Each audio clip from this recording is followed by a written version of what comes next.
Hello Hello, sir. ऊपर है hello Uh, Murthy sir Yes, sir. what is your device name? Yeah, yes, sir is there. ISEA. Yeah, okay. By default, my program is came. No, no issue. Rishabh sir device name is ISEA. Yeah, Yes, yeah. sir, done. Okay. Now you are also sir co-host. Okay. After 2 minutes you can share. Monica. sir, I'm here. Okay, Prashant, you just start. Okay, sir. Okay. A very good afternoon to one and all present here. I, Prashant Kumar, on behalf of FTP team, once again welcome you all in this afternoon session of fourth day of virtual Atal FDP on cybersecurity. After the completion of our morning session of security in evolving technology by Professor H.L. Mandoria sir, where hopefully all the participants have enjoyed the sessions, which are great learnings in this FDP.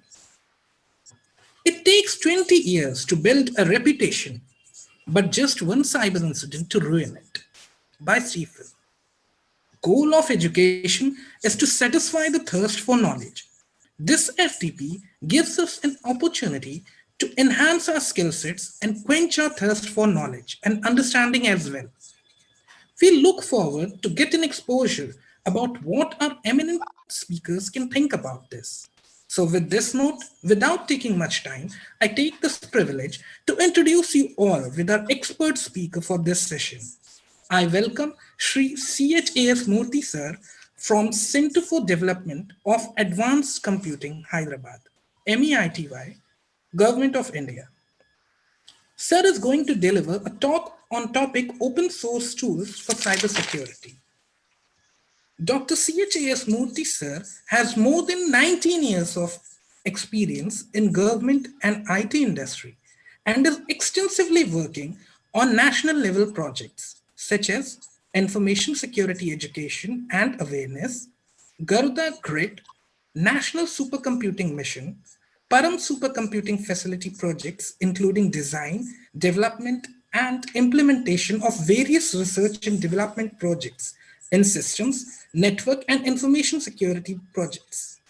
Dr. Murthy has also initiated VAPT and CERT-IN empanelment services and is involved in risk management, incident management, and security testing of more than 100 organizations. Sir is also lead in establishing and technology transfer of National Digital Crimes and Resource and Training Center at SVPMPA on behalf of sponsored project of MEIT1. He is also instrumental in establishing, coordinating projects with 52 institutes, including IISc, 7 IIITs, 10 NITs, and 5 IITs under Information Security Education and Awareness Project. The projects like NDC, RTC, ISEA Awareness recognized with DSCI Excellency Awards, and also himself got Cybersecurity Educator Award for Asia Pacific region for the year 2017 from Global Cyber Excellency Awards. His areas of interest includes security operations and analytics, incident and forensic analysis, security analytics and protocol and analysis, vulnerability analysis, systems, and network exploit and penetration testing. So, ladies and gentlemen, please join me in welcoming our speaker, Sri CHAS Murthy sir. I request you, sir, to please proceed over the session. Over to you, sir. Yeah, thank you very much. Thank you, sir. Thank you. Sharing my.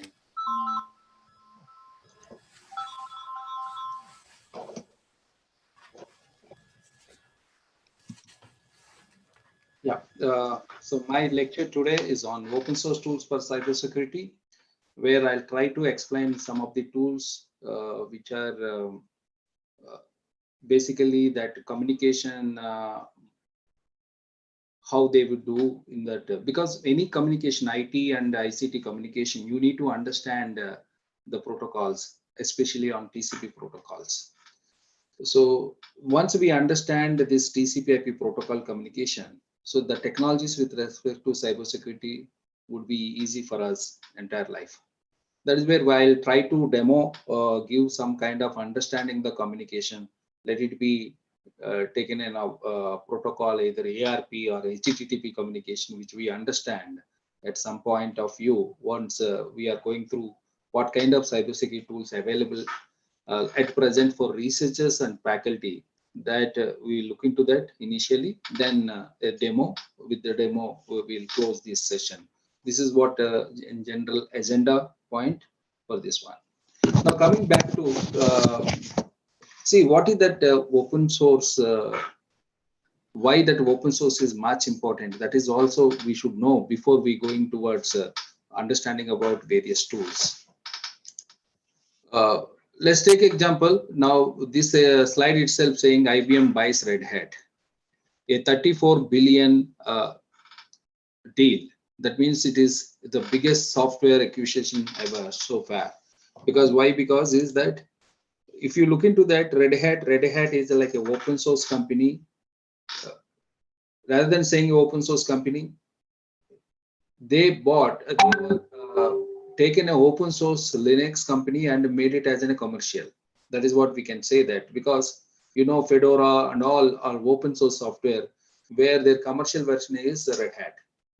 The thing, but that software which was taken from the open source community and allowed to sell by giving kind of a support and in terms of the requirements of a company or in a different people. Sorry, different requirements of a particular company. So Red Hat being is a 100% open source company, and IBM is also is a kind of an encourageable. What you can say that IBM is one of the company which is the reason for the open source community during early 1990s. And if IBM required, IBM can download entire Red Hat software code as being Red Hat is open source. Am I right? So they can download it and that entire code, they can take it and work out their own company instead of spending 34 billion daily. But still, why they were much interested to buy this deal? Because of only one reason. As you know, everybody knows as IBM has a long history of working on open source. That could be the one reason, or otherwise the reason could be is about positioning IBM as a cloud power company. Because if you look into that, most of the cloud-based operating cloud-based services are depend on a particular like in a Linux operating systems. Even you take Microsoft Azure, that cloud operating of Microsoft thing, more than 50% are Linux machine only, even though that is Microsoft based cloud. So that is where the Linux is having a big what you can say that path in future industry and in the future years. So that's what IBM wanted to become as a strong in the cloud power. And all the operating system, open source based or whether it is operating system, that particular company wanted to make it. So instead of taking everything, then whatever that they have, then they were taking, trying to do that particular thing. So these are the open source facilitators. So because every successful project or product is required in a strong facilitators at back end. Even if you have started a project as part of your organization should facilitate the requirements to do that particular project or product. Otherwise, it is very difficult to develop any kind of thing. Even the open source projects is coming with different people across the globe and across people across different places. But still, somebody should facilitate them to give it give these things to for particular support to design and develop kind of a products. So GitHub, you know, by this time already you may be knowing that already how GitHub is helping you to support various projects, open source projects, including the security project. The NIST, National Institute of Standards and Technology, was designed in such kind of various, whether it only not only the technology security or process security, whatever you said, they were released all the documents where you can simply enable or consider for your research or any development of the product. SourceForge is now is again becoming as a commercial company, but however it is supporting open source still.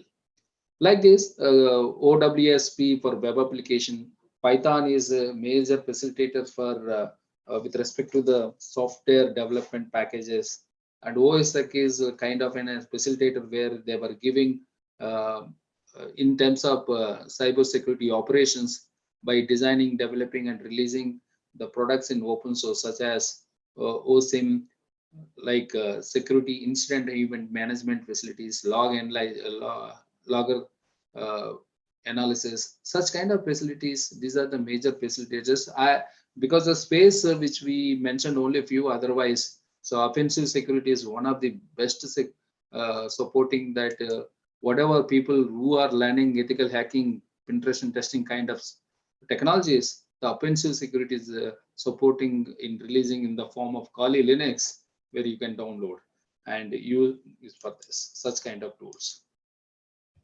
So why is open source software? What is exactly open source software? It refers to a software that is collaboratively developed. That means either I can start a project for developing a particular software in terms of whatever the need required for. Basically, these people will start these projects based on the need, larger need. So if suppose, let's say, if you wanted to invest as much as money to buy a product, everybody can't buy. So if whether we can develop such product and it can be given as a free, that is what the thought process to start any project in the open source. Let it be like a Microsoft Office, there is alternative is LibreOffice, like that. So any product you take in the open source, so that is where the open community people will ready to come and support them in such a way that they can have this kind of a collaborative development and release to the public. So that's what anybody start this project, and you can add as many members or like-minded people to support your project and deliver to the publicly or for giving to the release it. See, only the development cannot happen for everybody is a developer, then it is very difficult. Somebody is required like a testing, whatever the particular people are developer. So even the tester also, maybe a tester is working in an organization, but in his free time, he may be supporting these activities. And while testing, and if he finds anything, then further he will recommend for some improvements where the developers again, they can take it back and develop it. And major point is that it should be distributed under the OSS license, nothing but you should give it to the freely, anybody can use it.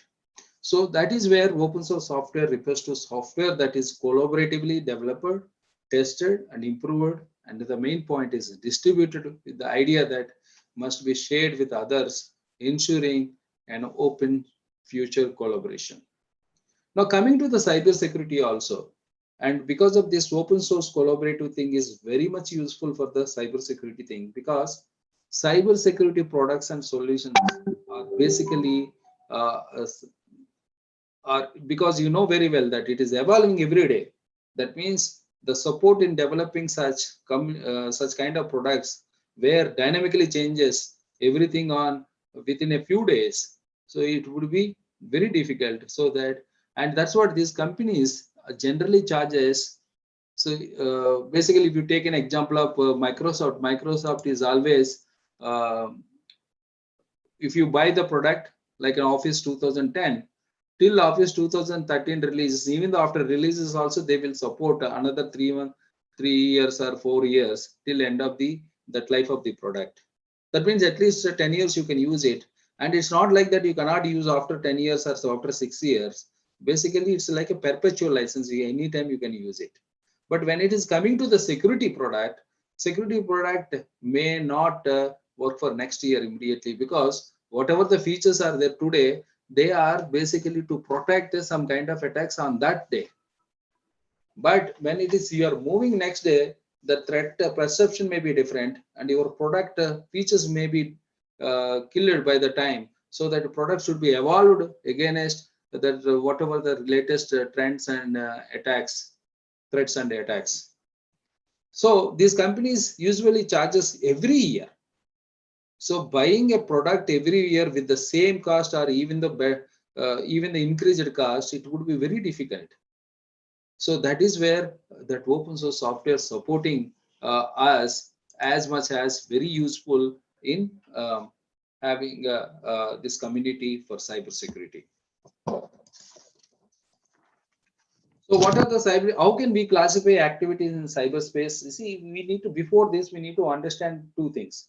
There is a lot of confusion among the words also, like cyber security, information security, or cyber safety. Let's take example of cyber security versus cyber safety. What is that cyber security? See, anything you wanted to secure, are you being secure? So there is a lot of difference. Anything you wanted to secure and you being yourself as a secure. See, this is much difference is there in the statement. So that is the same difference is also in the cyber security and cyber safety. Cyber is maybe generally, basically we define in such a way that anything we are using for electronically and using electronic devices to transfer any data, any information, or as part of this transformation, any device we use it, we may be considering as a cyber. And while we are transferring as much as data through these electronic devices, it could be a computer or mobile. So to protect them from various adversaries, which we called it as a cyber security. But cyber safety is majorly will come for as an individual who protects himself from the various threats happens while you are using some kind of a devices. So that is where the differences between cyber security and cyber safety, where information security is in a bigger domain than cyber security, because I have a particular, I'm not using this information, like in whatever the information, while I'm talking to somebody, I'm having, there is a param 10,000 computer at my place. See, I may be using the media of electronic like this particularly, if you see that this communication is which we are doing now electronically through Zoom conference, maybe we are using electronically, but while I'm speaking with any person or in the public that we have supercomputer, we are one of the top of 100 world supercomputers. So this information may give it to some attacker, and attacker may try that by taking this information, what CDAC is having this much, so that why can't we beat them? So maybe why can't we kill the resources of whatever the supercomputing facilities from remote by sending as much as denial service of attacks? This thinking process may start and attack. Even though anything we take, anything the government take decision against neighbor countries with respect to securing or self-defense, so the immediately there would be, or any attack was done or something done, there is a lot of attacks will happen between those two countries, either cyber web defacement or denial of service attacks happens. The information is important. Based on the information, the possibility of attacks may increase or may decrease also. So that way, information is having a lot of power. That's what information security is very much important, and that domain is bigger than cyber security. But coming to this scope of this lecture, generally, which we are discussing about tools, so that we can consider that cyber security is offensive or defensive, or in general. What is offensive? The offensive version, that means you may be attacking. If you want to attack, what exactly you need to do that? So you need to do a reconnaissance. So maybe in generally we call it as an information gathering as an initial step of the reconnaissance, and scanning and everything would be coming as a second step of reconnaissance. So that's what information gathering plus scanning would be always reconnaissance. So what exactly we identify thing various in that about a target by various techniques using information gathering techniques, and also scanning, understanding of that. Even if you identify that there is a remotely a machine is available, that machine having these many ports and one of the port is vulnerable. So all these things could be done at the reconnaissance itself. Once I know the information, remote system is available at that place, and there is a port 443 or 480 or 421, 423. These are the ports are open in the remote system. However, port 23, 21 are vulnerable based on that operating system what they are having. Then what I need to do, there are three things are required. The first one is I know that there is a vulnerability exists in the remote system. To reach that vulnerability, what I have to do exactly? I have to send a kind of an exploit, because anything you wanted to use vulnerability, that particular remote vulnerability, you need exploit. That exploit is nothing but by using that vulnerability, you can get some privileges on the system. But taking this exploit from my system to that remote system is generally required in a payload. Payload is that somebody should transporter. Somebody should take my exploit and keep it in the same place where that I can run it. And once I run it, that vulnerability will give an access to me. So that is where the payload is required. So payload, exploit, and vulnerability. Without these three together, there is no need to discuss about the attack. So attack can happen only because of these three. Anything is not there, so attack can't happen. But risk is there, because today I am not able to get all these three, but tomorrow I may get it. So that is where we need to look about the continuously about the weaponization. That means scripts, vagera, we need to write as in a researchers, as in a defender, even the offender. If you wanted to get the information of opposition could be a China, Pakistan, or opposition of your business. So at that time, whether I'm not discussing here about the legality, whether legality is there or legality is not there. I'm only looking about that how to gather the information. So weaponization is always useful, whether you are defensive, offensive, whatever the mode you are there, but this weaponization is required.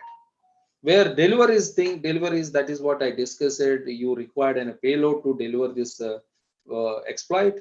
That exploit, that deliver can be an email, deliver could be a kind of a WhatsApp messages, deliver could be any kind of a picture embedded into your exploit can be embedded in the picture as a part of steganography.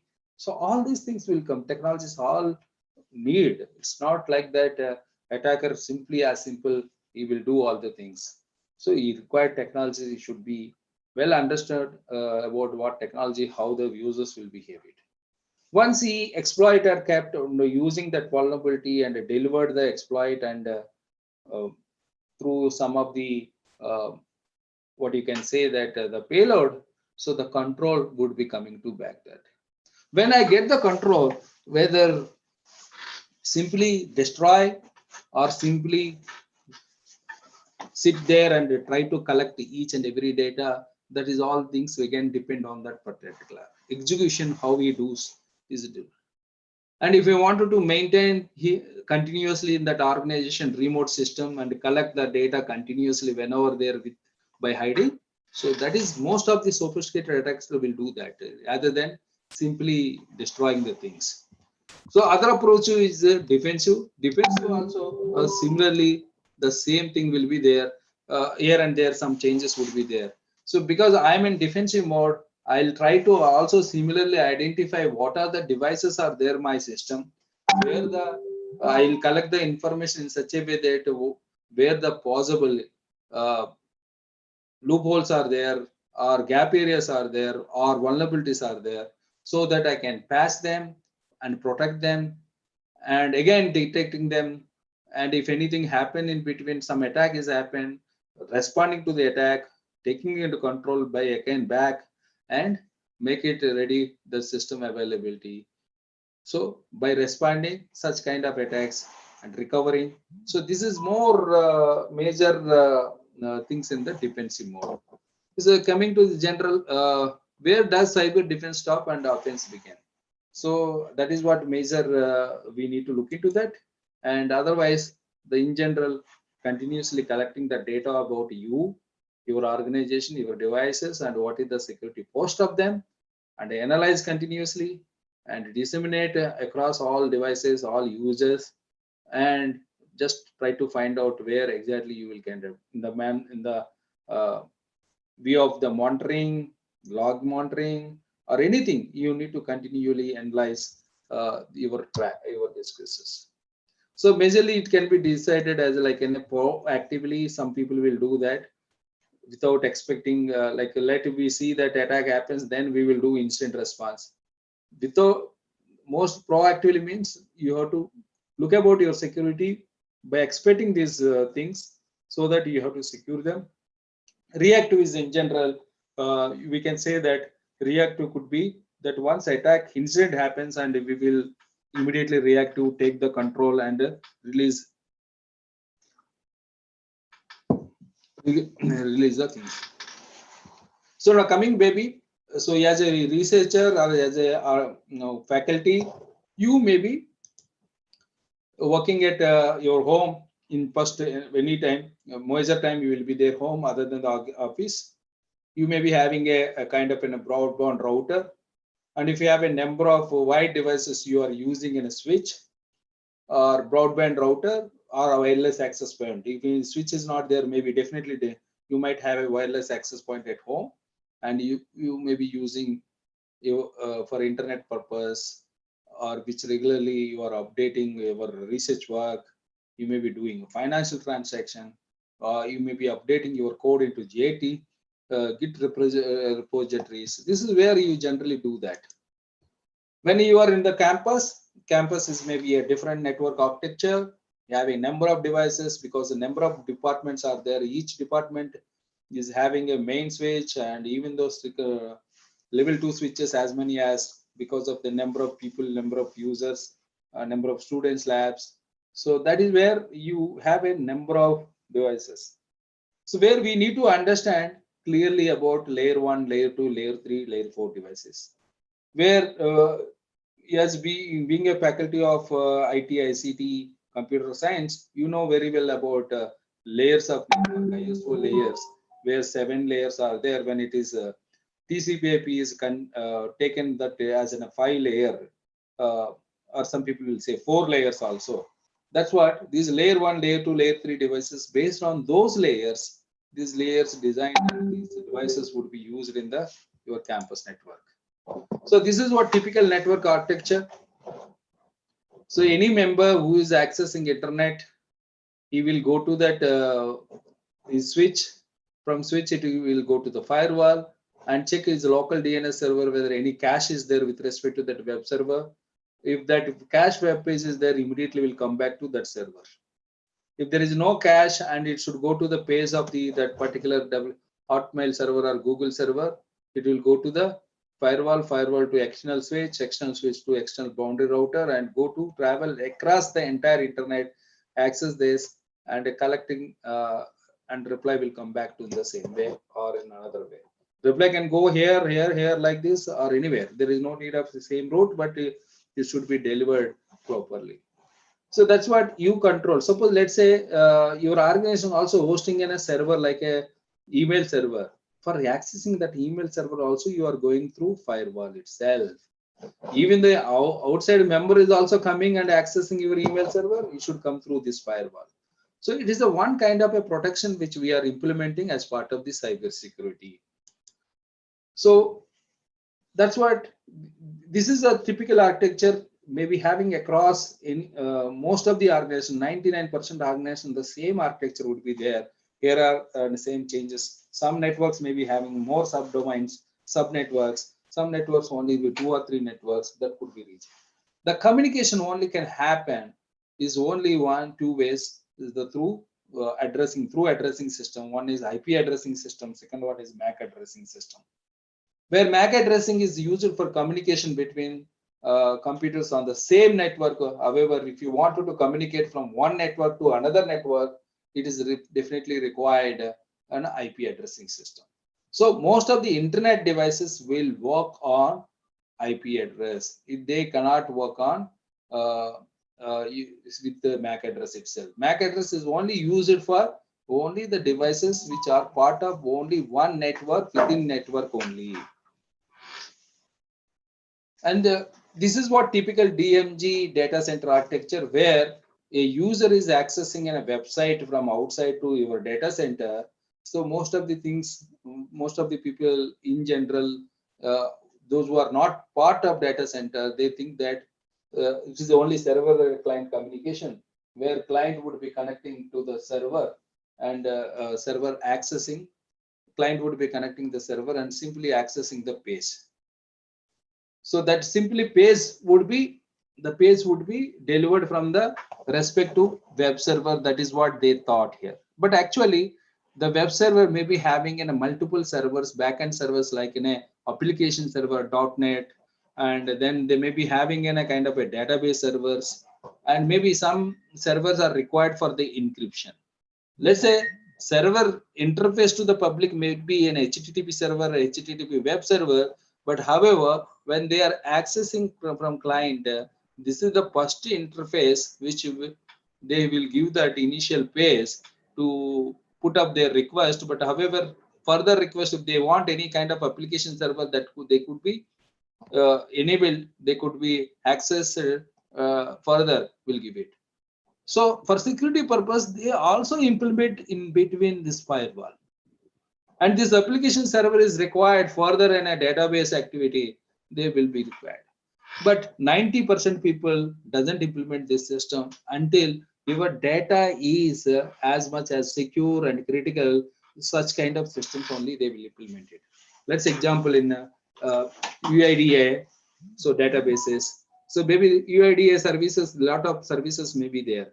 So maybe some people may be asking for only authentication. Some people may be further granting of some more permissions.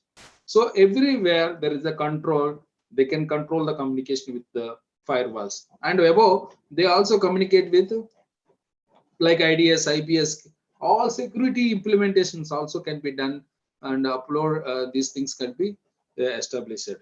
So that's what we need to understand, how cyber security tools required, what are the things are required. That is where we need to collect it as a part of this. We need to look about the attacker point of view, defense point of view, research point of view, and some nowadays we are moving from the automation point of view, industry oriented system like OT devices, IoT devices are coming and evolving. You required automation with respect by implementing this security. So this is the total security, that whatever the previously we showed it, if this same network which you are extending with the various cyber security products, tools like the antivirus software, encryption software, firewalls, VPN gateway clients, PK software, PK services, authentication, software agents for monitoring, authorization, intrusion detection, vulnerability assessment, internet access control. All these products, security products which we are keeping into that architecture, the architecture becomes as much as bigger like this.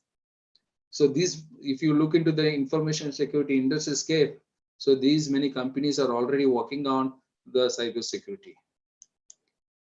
So why we use open source security tools? Open source security programs give you a complete freedom without any shady terms and condition. But if you look into that, any software you are buying, let's say take example of a SOC based software like either you take IBM or anybody, by paying like 1 crore, 2 crores, still you have some terms and conditions, because you need to share data, or you need to share some data with that company, where the company understands about your data and support you. Without giving the data, they may not create a threat intelligence when it is coming to the cyber security operations.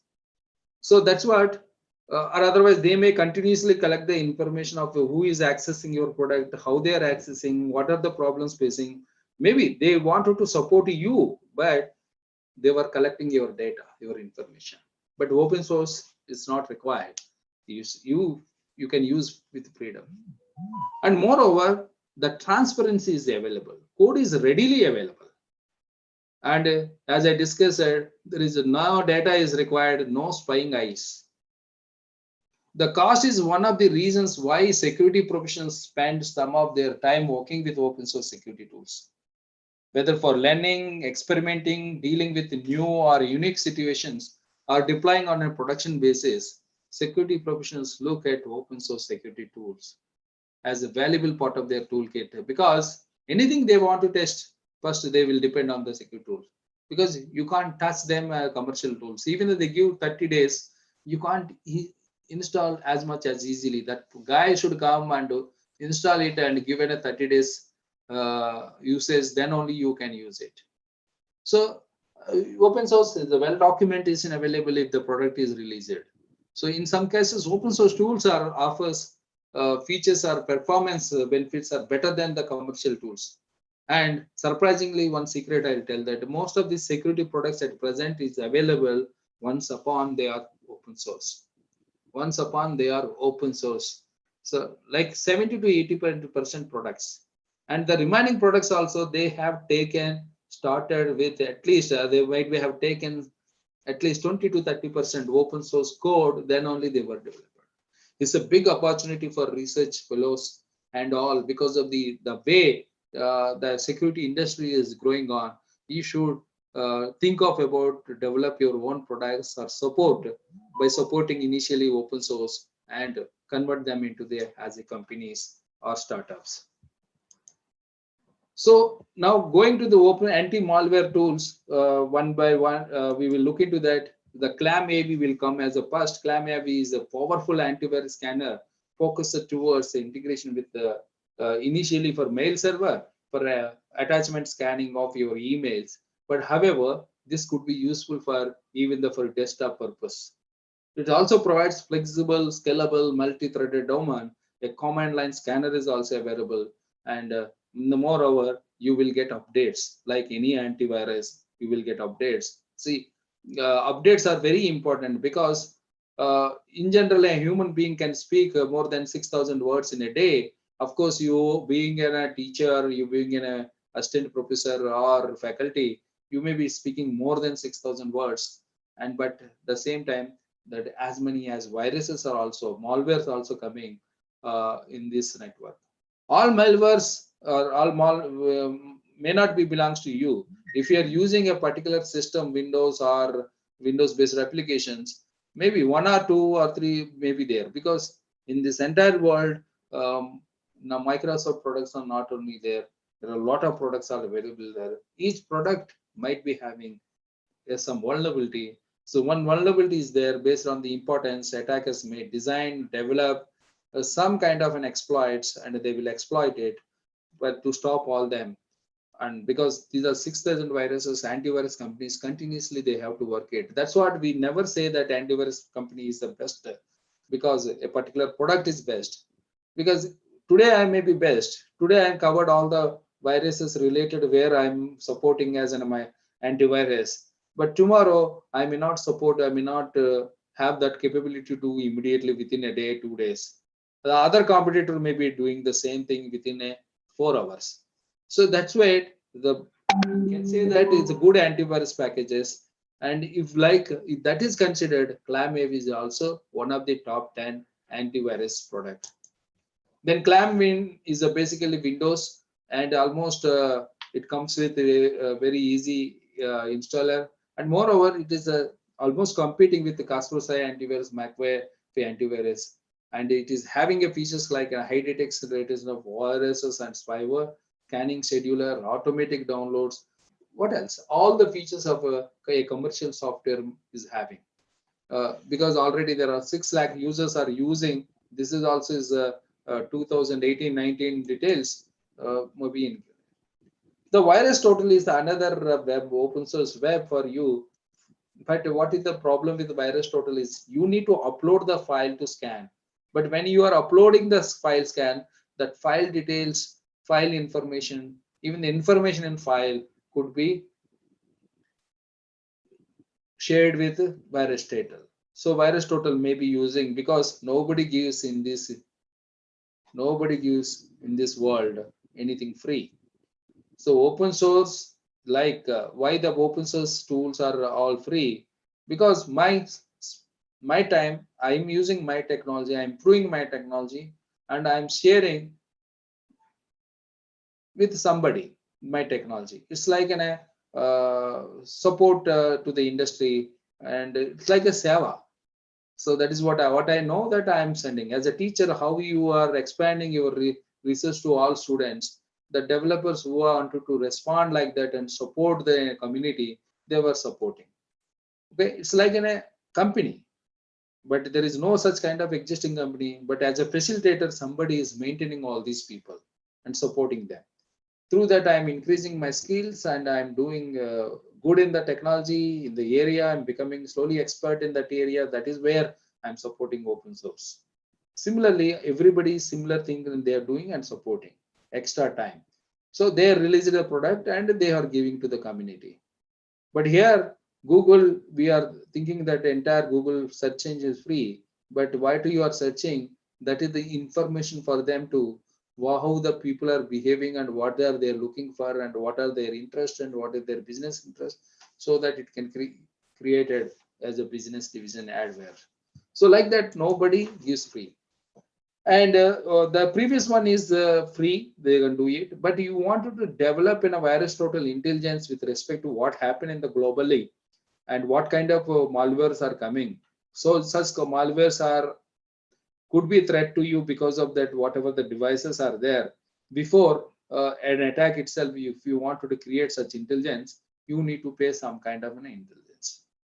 And VT hunting is basically it's a HARA tool only. If you are looking about the HARA tool and installing separately, that come free also. But it's a live flux of samples as well as back in time against historical data in order to track evolution of various threat actors towards your organization could be found out. But for this, all the things you need to pay some license fees.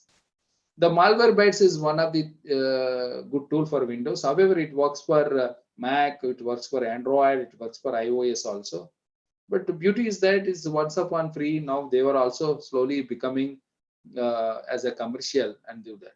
It's basically the Malwarebytes looks about if something is coming as a malware, immediately it respond on desktop itself. It give a message so that you can take care of the countermeasures with respect to such kind of threats.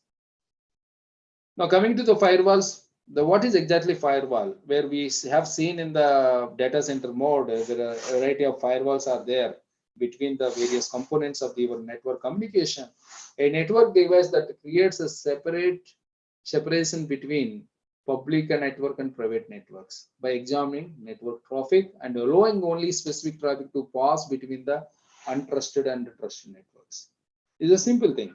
There is an intermediate device which looks about your network communication and simply filters what exactly you require and what you don't require. So a firewall stands between a public network and private network. Public network in the sense internet. Private network means your home network or your organization network.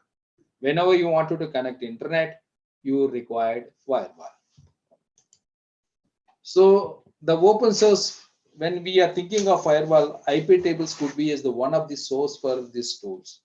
All Linux distros support IP tables, which is essentially a truth table sort of database, and it using actually NetFilter algorithm decide to on how to all Linux distros support this IP tables. It's the kernel module requiring elevated privileges to configure the entire IP tables, because it is working as if you are implementing this IP tables Linux machine. So that should work like in a firewall, real throughput. So that's what they build it in the kernel itself. You require enough privileges to run that. Each packet is stripped into various fields, and the rules from the truth table are applied to make a decision in terms of letting go ahead or block it, drop it. So you know very well about that when you are sending in a 4 MB file and you are part of Ethernet network, maximum MTU is 1500 bytes. Even if you are sending a 4000 bytes file, so it can be, it cannot send entire packet at a time. It will be divided into packets 10241, 1500, 1500, 1000, and would be forwarded as a 3 packets to entire total your document. So every time this, you'll check it and see the header information, various fields into the rules from truth table and apply to whether you have to send it for each packet, 1, 2, 3, 3 packets also. So that is where it is designed. Of course, contract is an extension to IP tables. This contract essentially tracks the connection for all network session-based firewall. When you created a session, whether the session would be allowed or not, and within a next session, it will look about the separately next session also. Contract operates majorly, that's what layer 3, layer 4, where, because I said this is the extension of IP tables, where IP tables work on layer 3 and contract is majorly work on layer 4, where ports, because it's a connection and establishments, of course. So like it's in a high level protocol is HTTP, the packets are found to contain HTTP address as well as session based source and destination IP address, as well as service port information, what kind of port is connected, all would be coming and checking by this contract itself. But for all this contract and IP tables are all built on a standard algorithm, where NetFilter is a powerful packet filter implemented in the standard Linux kernel. Basically, the user space is IP tables. The tool is used for configuration, packet filtering, all kinds of network address and port translation, multiple AP layers for third-party extension. All would be done through NetFilter.org. It include many different models for handling unruly protocols also. So such as FTP. Why we would say that FTP is unruly protocol. So any port, for both the true and fro communication, only one port they will consider. But when it is coming to the port and FTP port, is required two ports. Why? You may please search into Google and do that. Otherwise, NetFilter can be downloaded from netfilter.org. And this NetFilter, IP filter on other platforms, OpenBSD users loves this PF sensor. PF sensors is also work as a firewall too. Whether you believe it or not, so one of the state data center using this firewall, and they made it up in such a way that even it can take 1 lakh users at a time also. It handles network address translation, normalizing TCP/IP traffic, providing various bandwidth controls, packet prioritization. Basically, you know that urgent flag is required in TCP to forward a packet as a prioritization. So all these things would be considered this PF sensor very well, and it also provides some eccentric features such as a passive OS detection. It also can be worked as to detect some of the OS, what kind of OSs are connected and all. So you can, I am sure that if you want to do anything in terms of firewall, just simply download OpenBSD firewall PF, because this can be download openbsd.org/FAQ/PF. Siphon is the open source VPN project for Windows and Android. See, anything if you are mobile and of course, most of the people are using WhatsApp. WhatsApp is generally people use it to say end-to-end encryption. But this question, when I'm asking various places, everybody says that end-to-end encryption they are not talking about, but they says that is not secure. Or rather than not secure, government or any other WhatsApp, if they wanted to take their messages, your messages, they can take it. That means there is no security. Whatever they are saying, that end-to-end encryption, that could be cracked and can be given the information to the government, and or even though WhatsApp can give this information to US also. So that is what the rumor. But in that case, if that is the really happens, we can't say end-to-end encryption. End-to-end encryption is much. So once you are connected to internet and your device is end-to-end encrypted, so once it is delivered, the message, that message will go to the other deliver. So what it does mean, that information is flowing from one point to another point. That is nothing but we call data on move. So data is moving, information is moving from this point to other point. Where data is on rest is in your mobile. Even though you copied and forwarded, you once you get in a photo, you are simply forwarding. The forwarding copy is going from your mobile to other mobile is called as a data on move, but still that copy is available at your place. That is like a data on rest. So that is where this you required VPN, and end-to-end encryption is nothing but one kind of a VPN. But moreover, VPN is we will discuss in next slides. But you can use this as a VPN services. See, the file encryption tool is basically where instead of tripwire, we can say that file encryption tool. You can say that file integrity tool, because so once there is a data is there in a file and that file integrity is there or not there, or anything changed. So whenever you changes, it automatically recognizes and intimating somebody changing so and so thing, so and so pay, so and so line. Is that you? Even though some people, some of the softwares will ask you like this also. So integrity tool for monitoring and alerting specific changes on a range of systems. So anything they change automatically alert. TrueCrypt is a great open source tool which serves the purpose of disk encryption. If you want to do entire mobile disk, you want to encrypt it, you can encrypt it. Use it to encrypt the disk volumes to keep data safe from physical theft by prying attackers. So this is encryption done on the fly encryption. Intrusion detection and prevention system. So basically an IDS is a device that sits between firewall and gateway. Is it right? There is not necessarily IDS can sit anywhere where they want to collect the data, understand the data, and maintain the data with respect to the threats, vulnerabilities, and exploits. IDs serve three essential security functions: monitoring, detecting, and responding to the unauthorized activity. What did that mean? So the monitoring kind of thing is like a data collector where they sits in generally a junction point where they collect the information, and simply when they are collecting this information, they detect it if anything a non-legitimate activity is happening at that junction or the flow of data. In case if it has, it immediately asks to respond somebody to that. It's like a management thing, whom to send this information if any abnormal activity is going on network. So that kind of responsive mechanism is there as part of the. See, if it is a network IDS, the data is collected across all network junction to know what is happening exactly in the network and forward to analysis machine to detect, and if anything suspicious data is available, immediately it is respond as a responsive mission.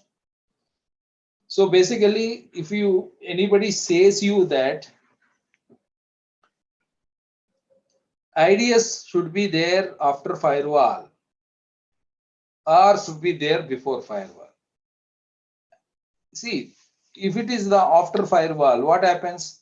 Firewall, by the time whatever the things are can be filtered, it is filtered based on your requirement. Of course, there is no guarantee that even though it is filtered, you can't say that there won't be any attacks happen. But however, it can be reduced by continuously scanning of the things. So that is where it's forwards. If it is there before the firewall IDS, so you can understand what kind of attacks are coming before filtering itself. If you are keeping after firewall, you don't understand because already protected mode, you might have filtered already. So you may not know that packets, what are coming through towards the intrusion detection are lesser than compared to higher side. Snort is a very beautiful tool which excels at traffic analysis and packet logging on IP networks, detects thousands of worms, vulnerabilities, exploit attempts, snort for scans. One example I'll tell you that this is the struggle of initial days, not now. In 2004-5 day, at that time, it's like there is a 50 to 60 machines are there in my organization where the employees are using. But every day 9:45 to 10 in between, some date that systems are hanging because of the network congestion. What could be the problem? We searched each and everything, we updated everything, but we don't know the problem is every day continuously started. Initially, we thought that somebody is doing attack. Why will do that from 9:45 to 10 only?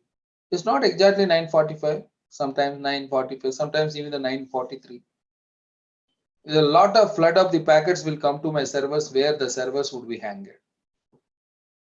So everywhere we check it because that connectivity is there with the network. The Pune net side also we scanned everything and controlled so that there is no such communication from the Pune in between 9:45 to 10. Still we update. Finally, one day we all update 50 machines, so I closed it and I started only laptop. Still, I'm having the same problem. Then it's not like that we have to bring some kind of fluke network to collect the packets and speed. Even though I stopped with laptop and connected the network congestion still happening. So is it router itself is forwarding? We don't know. So again, router, we check it, switches, all check it. And one by one, we try to check it. It's like exercise time is more than 3 days to 4 days continuously without stopping. Finally, what we understood is that we understood simply one system which is not at all we have not taken care.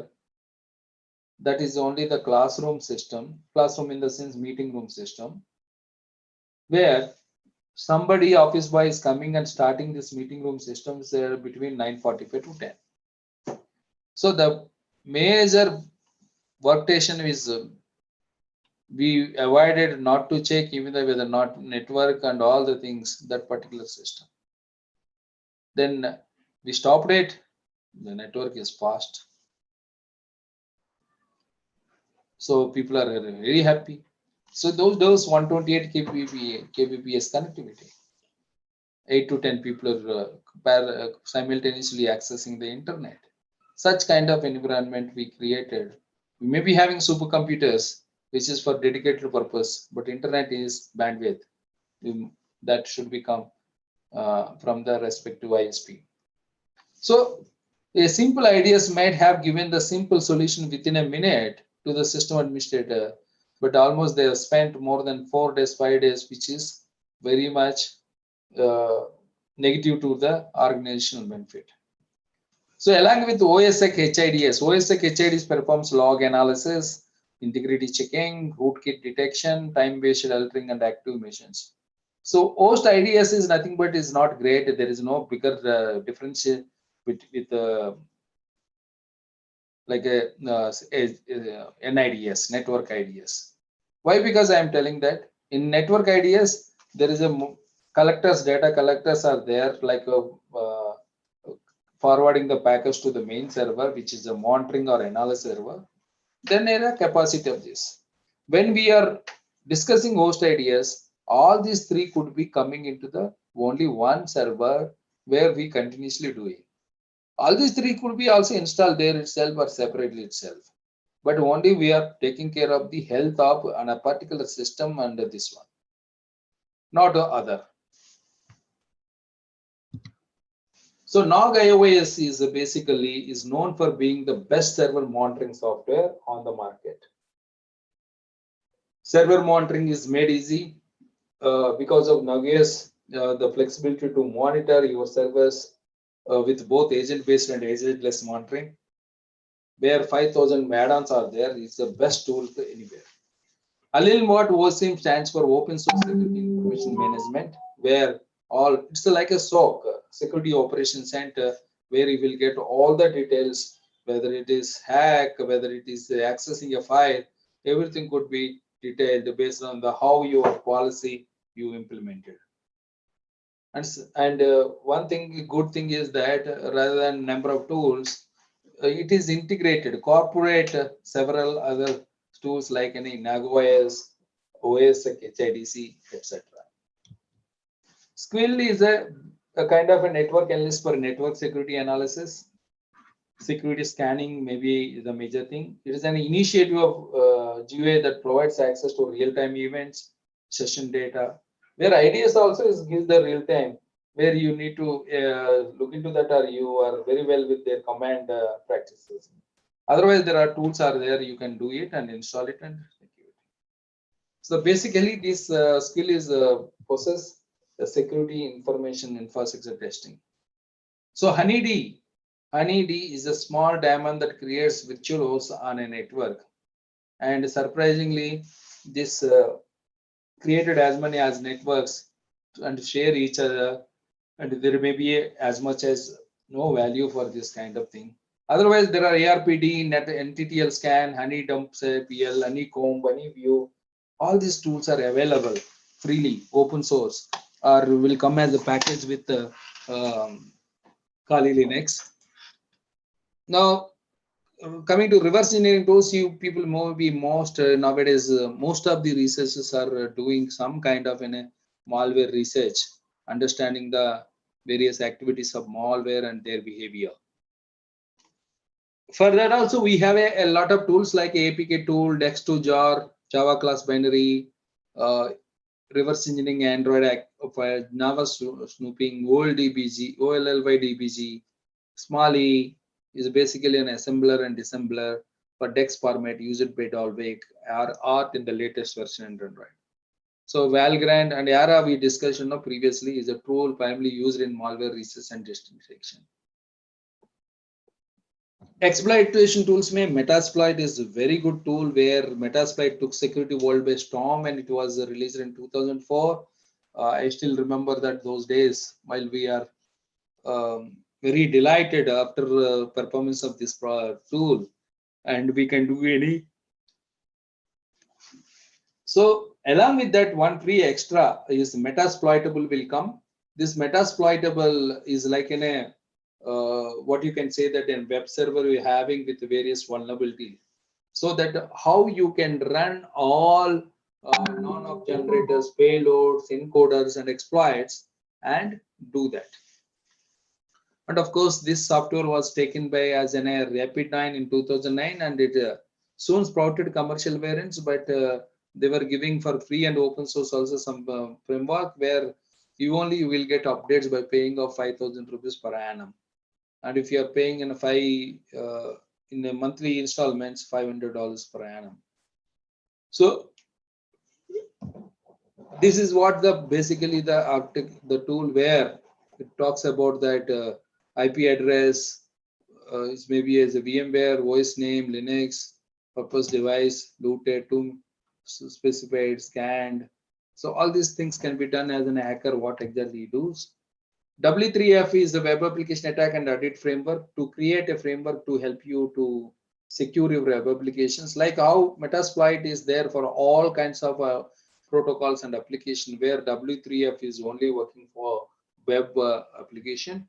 SQL map is to identify that what kind of you can say that it is a kind of a penetration testing tool to test the databases. From databases, so not only from fingerprint to fetching data from the DB, even accessing the underlying system, OS commands, all this could be done with SEM. SET is the software engineering, social engineering toolkit, is specifically designed to perform advanced attacks against the human element. So human intelligence, again at home behavior. So that is where we do that.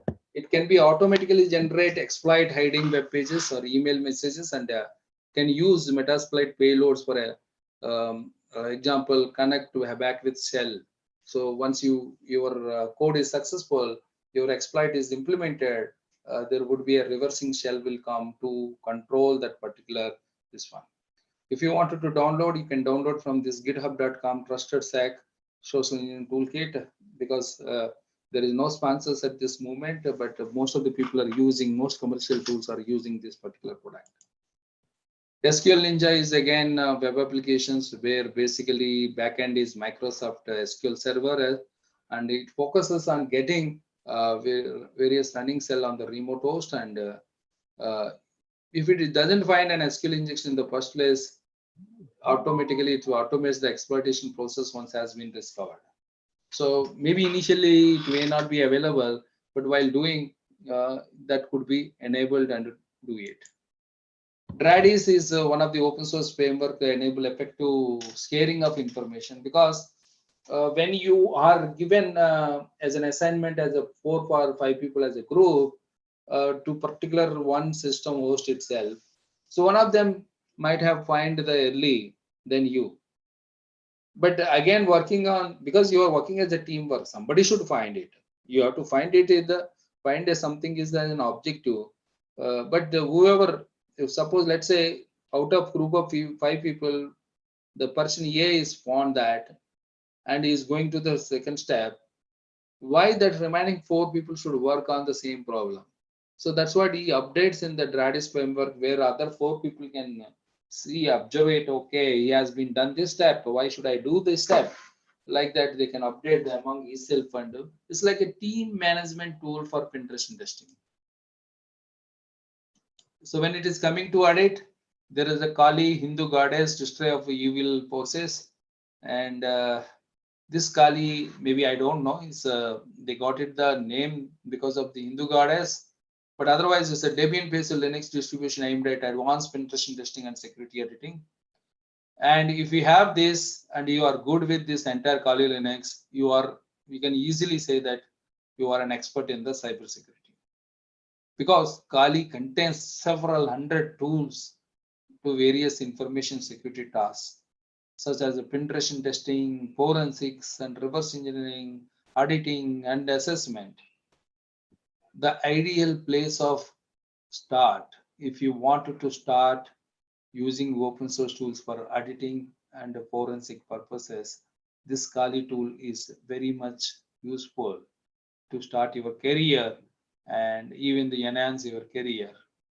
And those days when I'm using it, that initial days is those days the name was different. It is a backtrack 1, 2, 3, 4, 5. I used it. I think there is no 6. The Kali is evolved from 6 onwards, and you can use this in a different ways. So basically, why I'm saying that is that either it is a bootable USB. If we are this entire thing is there, bootable USB, you can boot it and run and work it and leave it, so that no artifacts are available in that system of yours. It can be installed as a VM, it can be installed as a live CD, it can be installed into your desktop itself. But this tool is the perfect tool for all this. Whether it is a probing, scanning, you tell anything with respect to that analysis, information gathering, wireless attacks, exploitation tasks, maintaining access, DDoS attacks, Aircrack, Burpsuit, Hydra, Maltego. So many tools are there. Only thing is required internet and the system. So that's what I wanted to show you. These many tools are there in information gathering, AC, voice, or IP2, Explico.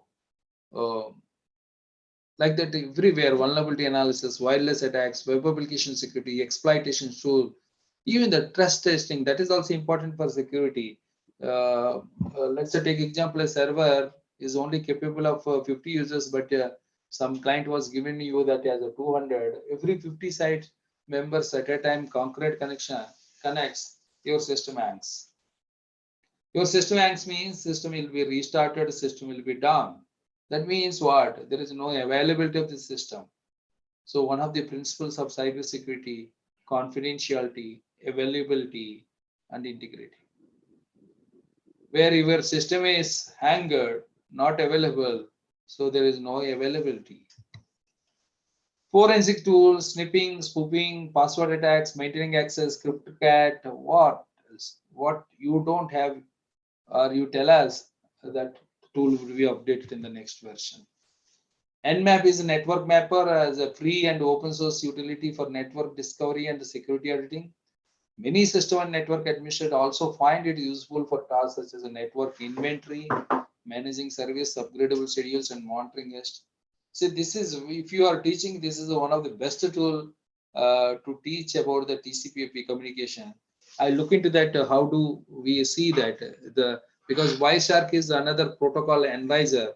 It lets you to view traffic in as much detail in you want. Use Wireshark to follow network streams and find the problems. And Wireshark, you go to the Wireshark org, and download your Wireshark tool. Even the Wireshark itself, you can do a lot of things. Whether you are, let's say, wanted to monitoring, you wanted to collect the logs, you wanted to test your encryption, decryption technologies, what else? Everything can be done by collecting the raw packets, understanding the raw packets through Wireshark. So that's what I wanted to give a practical demo here from now next 15-20 minutes, where the time may not be sufficient by 4 o'clock. So maybe another 15 minutes here and there, I'll try to complete it. But before doing this practical, you need to understand TCP flags. Most of you might know about this TCP flags. There are 6 flags available in the TCP communication: synchronization flag, acknowledgement flag, finish flag, urgent flag, push flag, and reset flag. So the combination of these flags set control connection session at various times while you are communicating from one system to another system. And you know very well about three-way handshake of TCP, as you know very well about that internet runs on TCP, and anything you access in this internet world, three-way handshake is must. Without three-way handshake, you can't do. It's not like that you can't do. It's not legitimate connection. So that we understand first what is the three-way handshake. So this is what TCP communication, where the client is wanted to access a port 80, that means www.cdac.in. That doesn't mean I wanted to connect you port at 80 to access your website. Then server responds with an acknowledgement with respect to that synchronization packet. Fine, I'm ready for connection. But however, so acknowledgement, once you receive it, the client sends a third handshake with acknowledgement flag where it's fine. So this is what happening in an establishment, connection establishment was happening at this junction. But however, so then only the data will be transferred. Without this establishment connection, data won't transfer. Whether you are accessing an HTTP, FTP, or even your communication with WhatsApp, Telegram, everywhere is required three-way handshake. If in case termination of the connection, that means once your data is transferred, you understood that what would be that? How many handshakes required to close the connection? It's a four-way handshake, because either client or server have to send a FIN packet. So let's example in this session, FIN packet was sent from the client to the server. I wanted to close the connection. Then server was given acknowledgement with respect to that particular FIN. Yes, fine, I am closing. And also the server is sending again one more message, one more flag. It also sends the finish packet. I am also confirming with finish, where client will give the acknowledgement with respect to the above FIN. as an file, so that connection will be terminated. In case if both are sending at a time, there could be a deadlock, and system is that service may be in the position of hang position. Either side sends or reset flag set, then the connection will be closed abnormally without fin or acknowledgement. Now we'll see that what is the TCP connect scan. Why that the understanding of TCP connect scan? If somebody is sending in a like you can see that in a website is there, whether you are coming for my website or you are like an attacker, you are scanning my network. In case if he is scanning that IDS or even the monitoring OSSEC, all these tools need to understand whether it is a legitimate connection or non-legitimate connection. For that purpose, what exactly they will understand these packets only. If a client sent in a SYN packet, the server is giving either it will send either synchronization acknowledgement or reset packet. Then with respect to, in case server is acknowledged with acknowledgement packet, so there is a third handshake is going as we discussed in three-way handshake and this one. Then what is happening after three handshake? There is a data transfer, but here there is no data transfer. Client is immediately sending in a reset packet. That means client requested a packet, requested server to connect, but after confirmation received, the client was sent immediately reset packet. What does mean? So that does mean is nothing but there is nothing required from the server. Its intention is only scanning of that server, scanning of that port, which in general attacker does. So that if this communication is observed by IDS or OSSEC IDS or HIDS or even though whatever we discussed about SIEM, OSIM, all this will understand this communication. Why this guy is sending each and every port and closing the connection? This means it is an attack. Immediately trigger to the system administrator, network administrator, and say that there is a possibility of an attack. Then immediately it can also intimate to the firewall in such a way that administrator can block that IP. So that's what, if you're understanding this communication, you can understanding very easily that how that those devices will support understand the communication. So here in this case is what server is sending either SYN-ACK or reset. SYN-ACK is that if port is open, it is sending acknowledgement with respect to the above SYN. If port is closed, reset packet would be forwarding to the client. So the automatically is a drop. When it is a reset is there, the connection is closed at that time. Client is understanding port is closed. So what is exactly I done? See, with Nmap, I tried a server to understand various ports like a P80, P23, port 80, port 23 ports. Then it is came like an output was released as like port 80, port 23. So 23 port is filtered and 80 port is open. This is what the message we got it. But before running, what exactly I did, I started in a Wireshark also to understand the packets or whatever I discussed it is happening or not. This is what practical. So I collected these packets before, then I understood this is what happening in the connect scan. What exactly I did here is only scanning a port with the target address and this one. So if XScan is what? The client is sending acknowledgement packet first and there is no response. If why that server is not giving can give that no response? Because it is expecting as part of a three-way handshake, it is expecting synchronization packet first. But however, it is receiving as a first packet as an acknowledgement packet, acknowledgement flag. What to do, I don't know. That's what I'm not responding as a server. In case that port is whatever requested by the client is not with me, I simply send the reset packet. But the same technique known by the attacker, server is not responding at all within specified time. Port is open. Server is responding with reset packet. Port is closed. Like same way Nmap, I'm using acknowledgement scale. Then what is that exactly? -S capital A. Whatever I did for the this one Nmap connection, capital T.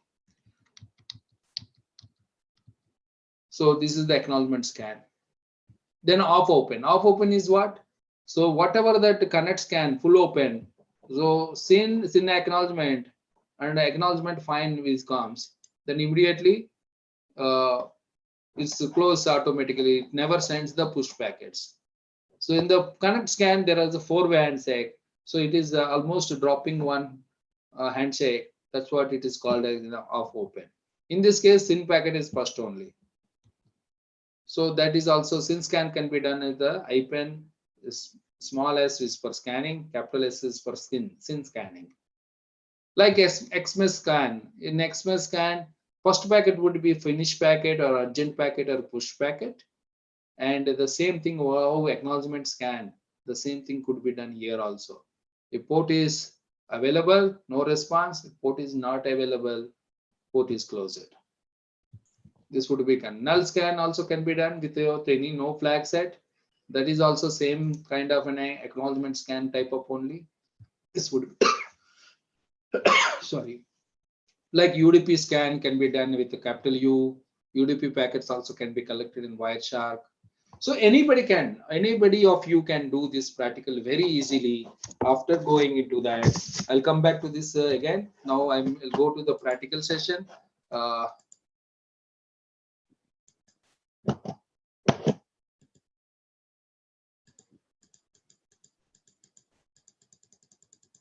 lot of slides are open because of other session is going in parallelly. Okay. So go to that, you know that Wireshark. So simply you download, of course, whatever you give the permissions, because Windows nowadays asking these. Sorry.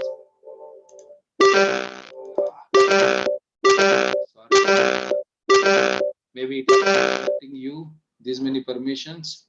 So simply then go to capture, select options. So select Ethernet, because that is what this one start. Yes, give the permissions and the packets will come. And by default, it is in a promises mode. Promises mode means the packets are traveling within this network and reach to your thing, so that it would be easily can understand. So this is a Windows machine. That's what I did. I'm not using Nmap, but I'm using as a GenMap, which is Nmap version. So that is also, this is the tool which I'm using for this one. So what are the things I have to do it? So this my target is, let's say I'm in the network 10.244.0 network. So maybe my 2.40.1. I'm running a port. This is what I selected. So the command, what is that came? Nmap -t acknowledgement scan, or you can, otherwise you can mention whatever that, even the small s, capital S also. Like, so I'm finding just I'm using as a by default, and I'm trying to scan. So what is exactly happening? So running this one.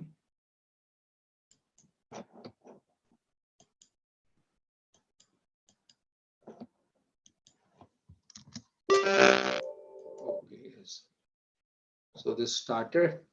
So if you look into that, this discovered a port on 111 TCP, 222 TCP, 48 TCP, 312P TCP. These many ports are open. This, see, that's what. Let's say here, if you go to that and just select it, let's say stop, and you can filter the communication because it's coming all. So the filter is I'm using the IP address, so whatever the communication which I have done this with this particular IP address, then I'm filtering that those devices. So this is what happening. Maybe before that it is already so many things connected. But if you are looking into a particular 2 or 3 missions and started, then you can easily look into that. Let's say take example of this one. We start like a 10. If you look into that, this particular packet, is it visible? No. So I have to increase. Then how do I do? I know that zoom. So this is the 1095. If you look into here, 1095 source port and the destination port 88. The SYN packet, then SYN acknowledgement, then acknowledgement.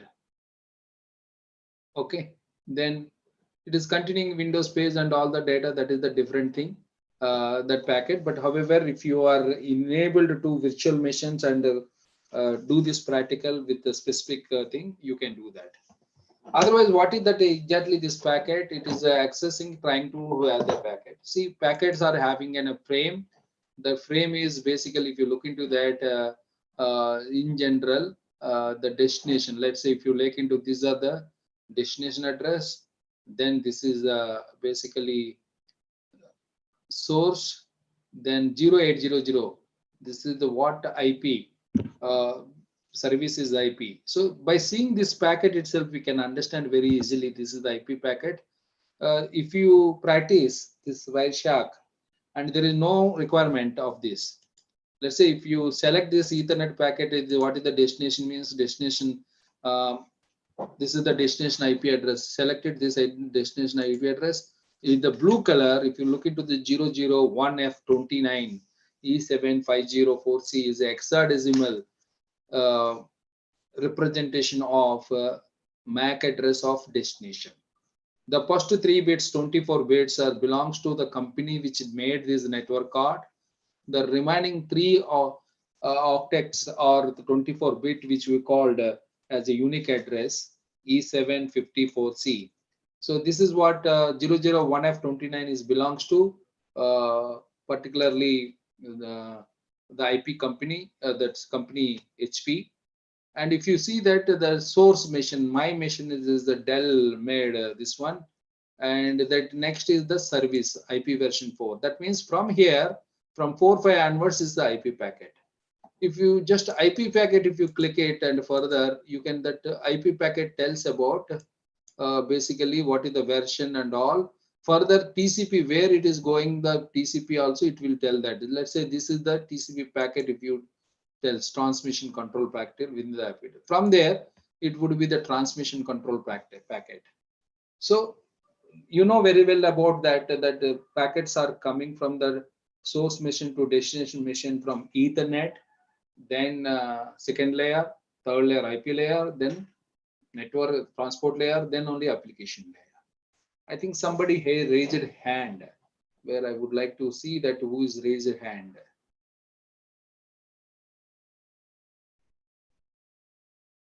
Whether it can be enabled to the people or I can see the message, where I can see the messages. Chat box.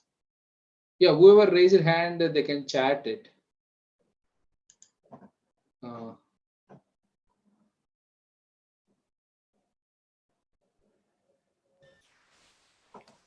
Please, if anyone want to ask any question, they can put it in the chat box. In a message that somebody raised a hand. Yes, sir. I think C32 Ankur Gupta was there. You can give it to him, enable his voice so that I can listen to him. Yes, sir. Hello, Ankur sir.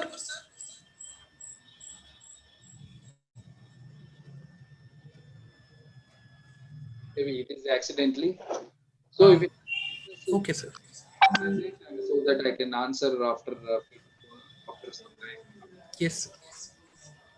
Okay, if the same thing again, if I start, you can see the entire communication, whatever the happening across that. Even if somebody is communicating with the passwords, even though encryption is going on, see, like we can collect the packets where encrypted packets and calculate entropy, whether what is the strength of encryption. Also, we have some kind of scripts to look about that. All these are open source, and we can do that. Even the tool, specific tool, cannot be done such kind of activities. It's like you can do a lot of things that with these open source tools, scripts available. Maybe they are not in the form of a product or like in a commercial product, but scripts all useful for understanding about your research. While you are testing the data with your research, you can benefit a lot with open source tools. Now, again, once again, I'm starting these packets. Continue without saving. And so there is a redirecting is happening from my one to this one, but why? Because I don't know. Stop options once again. Yes, Ethernet is there. Start. Continue without saving. Yes. Okay. This is what. Okay, collected. See, let's say one more. If you wanted to understand HTTP protocol, what exactly do that? Basically, you have to access any page and find out what is the IP address and all. Let's say if you're opening this www, first of all, we find it IP address. What is the IP address we are accessing? IP, just we'll type IP address of Google.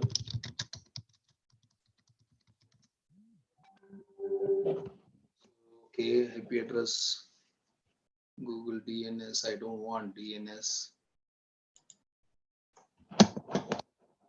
IP address of CDAC.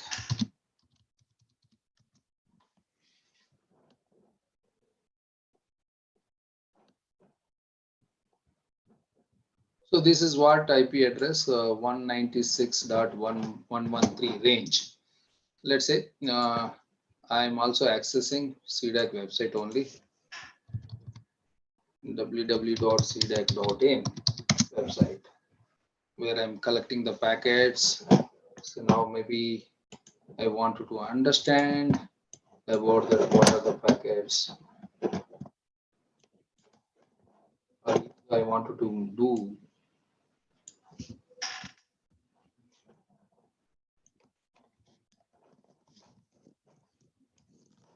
Whether CDAC is allowing the packets, cdac.in.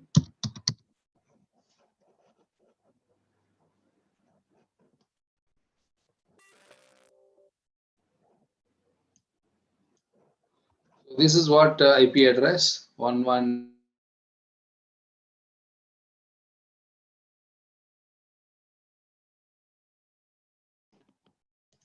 Where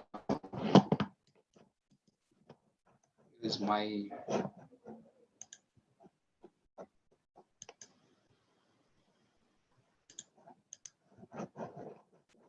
and I'll search IP dot address your double control. This is what IP address. Just only I'll come taking this.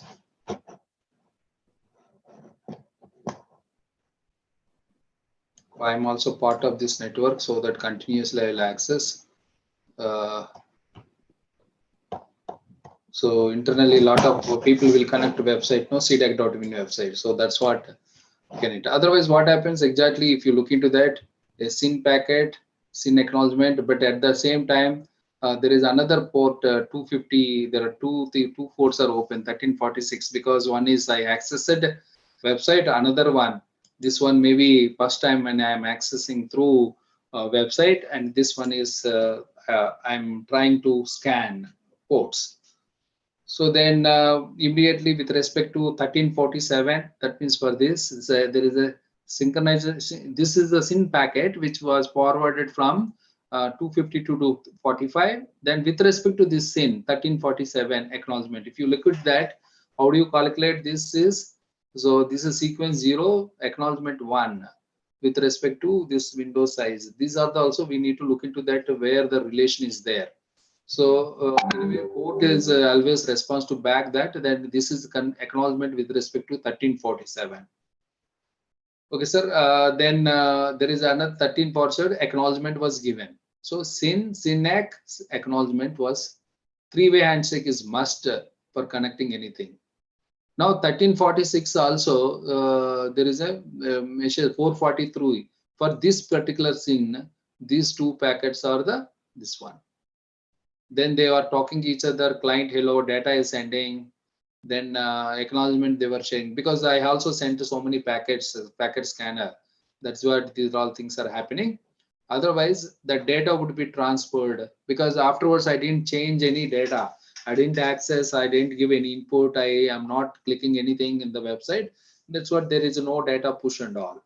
So otherwise the communication, legitimate communication always should happen that in that way. Now, coming to these things, if you look into that, the structure of this one, as we have seen, if you look into that, this frame is like the packet which is I received it. What packet I collected? This is the packet which I received from that packet. The frame came to me. Then it is pushed to the Ethernet layer, because we are using Ethernet packet. Then it is pushed again up to what is exactly the IP protocol layer, then transmit TCP protocol layer. The frame is like in a physical packets, Ethernet, destination address, source address, and H1P, then IP, where IP is basically is telling about the field about so this one. Then after transmission protocol, this one. If something, anything data is there, data is transferring that, HTTP packet also there. So instead of HTTP packet, this is what the data is shared, TLS packet. So other than transmitter, this layer security is implemented. If you are accessing any kind of data transferring, then HTTP protocol also will come in the consequent packets. So these are the some of the packets, or otherwise we can check HTTP also equivalent.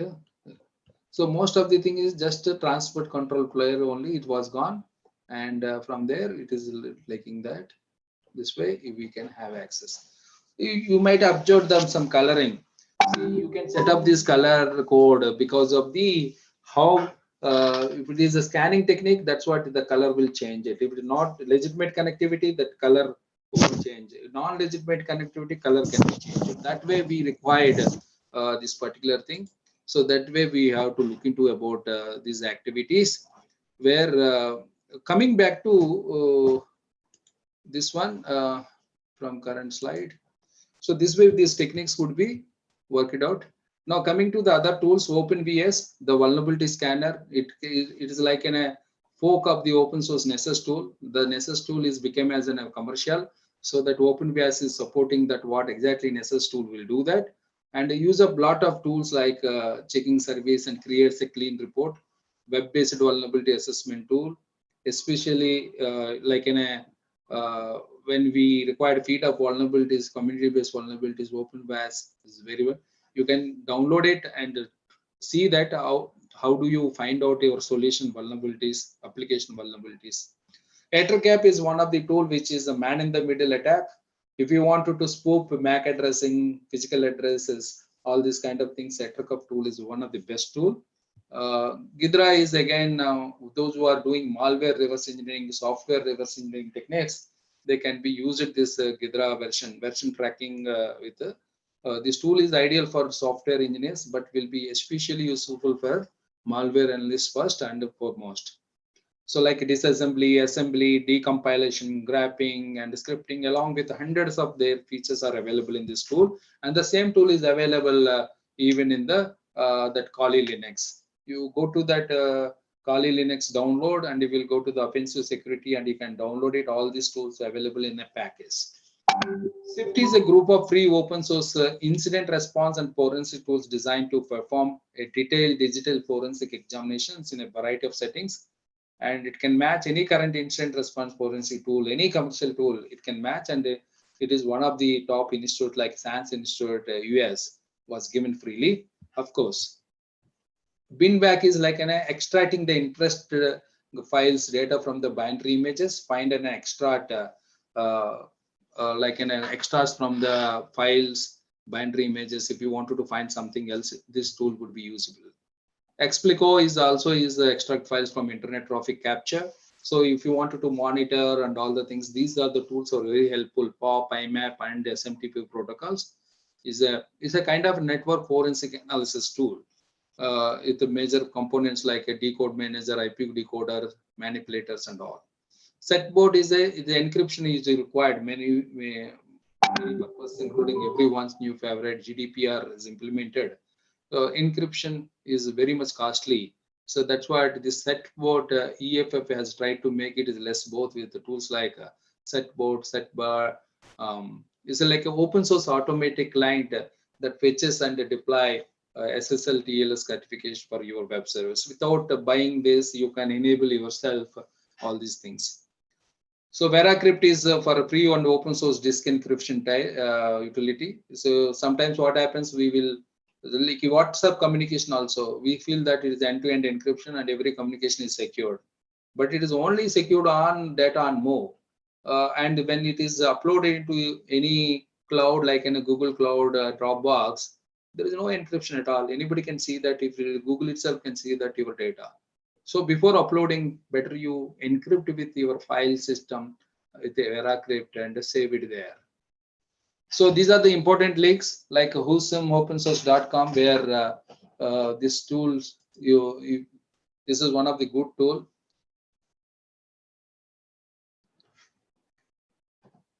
So like if you wanted to do any open source, so not only security, you can see any security. Security is like a 396 projects are there. Machine learning, networking, data processing, text processing, all that. Let you take going to the cyber security, you can see that security again 1710 is there.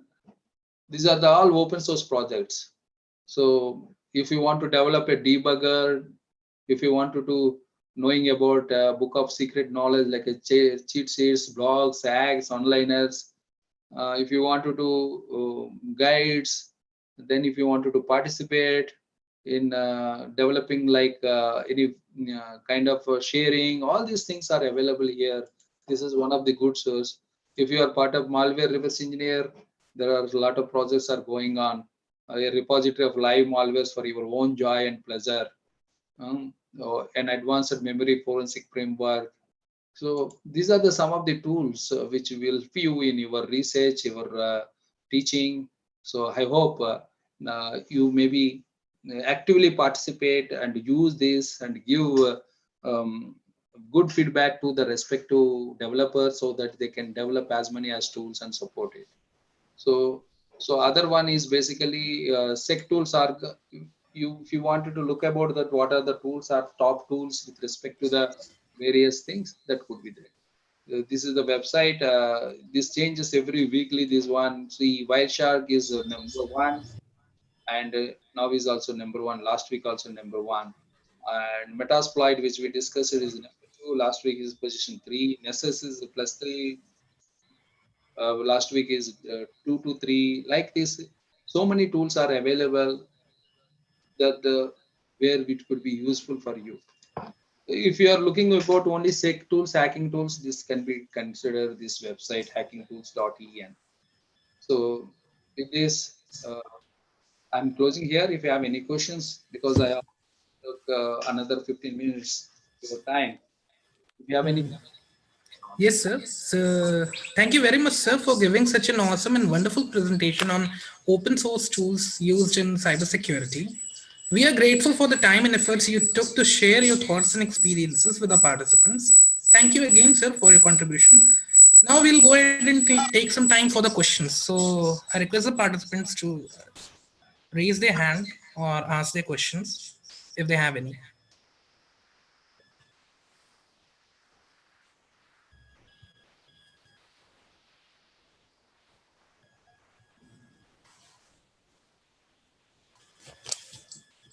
Okay, I hope the message was gone very well, or or nothing has gone. Thank you. Thank you. Thank you very much, sir, once again. Now, I would like to call Dr. Karan Singh, sir, to deliver vote of thanks to our speaker. Thank you, Prashant. Yes, sir. So it is a great pleasure for us to sir, join the session and provide the lot of information related to open source tool. I think these tools are the most important in cyber world. So if we are a researcher, we are the just like a scholar, or we are an academician, so we should know about the each and every tool which is related to different aspect. So I hope the participant got benefited of sir session, and in future also, sir, we will invite you and hope you will accept our offer or invitation. So thank you.